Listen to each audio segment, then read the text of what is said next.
How to clear YouTube Music cache on Android device. Hi everyone, welcome back to our channel. This is Rose and I'll guide you to clear YouTube Music cache on Android device. Without further ado, let's get started.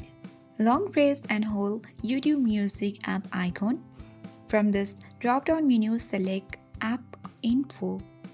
After that, scroll down and tap on Storage Uses, and you can tap on Clear Cache at bottom left and clear all the cache of YouTube Music. If you want another way, you can even go to Settings, scroll down and navigate to Apps. Now you need to tap on App Management and search for YouTube Music.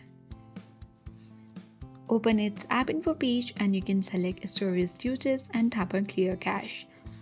So in this way you can directly clear YouTube Music cache on Android device. I hope this guide was helpful. If it was, then don't forget to like, share and comment. Thank you for watching and I will see you in the next video.